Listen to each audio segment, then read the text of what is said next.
문재인 대통령이 신남방 정책을 더욱 굳건히 하기 위해 어제 태국과 미얀마, 라오스 등 동남아시아 3국 순방을 위해 출국했습니다. 그런데 이번 순방길에서 문재인 대통령이 국내 대거 은행장들과 동행을 한다는 내용이 밝혀지면서 그 배경에 관심이 쏠리고 있습니다. 김수영 기자의 보도입니다. 문재인 대통령이 지난 1일부터 오는 6일까지 엿새간 태국, 미얀마, 라오스 등 동남아 3개국 순방에 나섰습니다. 신남방 정책을 공고히 하기 위해 순방에 나서는 건데 국내 은행장들도 다수 동행했습니다. 김태형 은행연합회장을 비롯해 진옥동 신한은행장, 허인 국민은행장, 지성규 KB 하나은행장, 손태승 우리금융지주 회장 겸 우리은행장, 김도진 기업은행장 등이 함께 순방길에 나선 겁니다. 은행장들이 대외 경제 사절단에 참여하는 모습은 매우 이례적인 사례입니다. 특히 문재인 정부가 들어선 이후 4대 은행장이 모두 일시에 대통령 해외 순방에 동참하는 것은 처음입니다.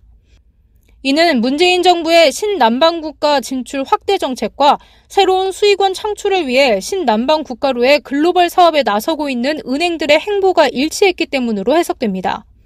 정부는 계속해서 은행 증권사들의 해외 진출들을 이렇게 장려해 왔었고요. 그러니까 은행의 입장에서도 국내 시장이 포화 상태에 이미 도달해 있기 때문에 이 양자 간의 그런 이제 관계들이 맞아 떨어지면서 이런 이제 동행하는 모습들이 나타날 수 있었다 이렇게 해석해 볼 수가 있는 거죠. 은행장들은 순방길에서 현지 영업망을 직접 찾아 점검에 나설 것으로 알려졌습니다. 특히 3개국 중에서도 미얀마 일정에 적극 동참할 것으로 전해졌습니다. 미얀마는 KB국민, 우리, KB하나은행은 현지 법인 또는 사무소 형태로, 신한은행은 지점으로 진출해 있습니다. 또 IBK 기업은행과 수출입은행도 미얀마의 사무소를 운영 중입니다. 실제로 지난달 27일 열린 금융권 공동 채용 박람회에서 진옥동 신한은행장과 김도진 기업은행장 모두 신남방 출장에서 미얀마 방문에 주력하겠다고 밝힌 바 있습니다. 이처럼 국내 은행들이 미얀마로 향하는 이유는 수익 창출의 가능성이 매우 높은 블루오션이기 때문입니다.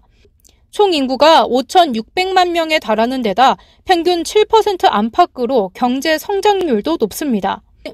또한 현재 금융 시스템이 국내와 같이 잘 갖춰져 있지 않아서 국내 은행들이 초기 영업망만 잘 마련한다면 높은 효과를 낼 수 있다는 해석이 많습니다.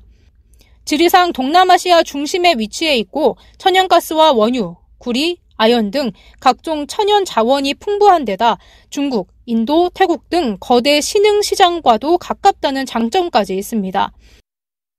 기본적으로 그쪽이 커지겠다고 보는 이유가 그런 백그라운드가 있으니까 그쪽이 크겠다라고 사람들이 판단을 하는 거죠. 말씀드린 것처럼 그로스가 있는 것 같고 한국보다 마진이 훨씬 좋은 시장들이다 보니까 저 시장이 크는 과실을 같이 향유하자 이런 취지로 들어가 보자 하는 거고. 이에 더해 미얀마 정부가 최근 외국계 은행에 대한 현지 인허가 규제를 완화하면서 국내 은행권의 기대감은 커지고 있습니다. 작년 8월에는 현지 기업에 대한 외국계 지분율이 35% 이하일 경우 미얀마 자국 기업으로 분류하도록 했고 외국계 은행의 현지 기업 대출과 지점 증설을 허용하며 사업 문턱을 낮춘 겁니다. 이 같은 상황에 발맞춰 IBK 기업은행과 국민은행의 경우 현지 사무소를 지점으로 바꾸려고 하고 있고 수협은행도 현지 지점 신규 개설 막바지 작업에 돌입했습니다. 시중은행의 글로벌 진출과 정부의 신남방 정책의 동행으로 이루어진 이번 동남아 3개국 순방길. 이번 순방길에서 국내 은행들이 금융권 블루오션으로 꼽히는 미얀마 진출에 물길을 터 글로벌 은행으로 발돋움할 수 있을지 주목됩니다. 박스뉴스 김수연입니다.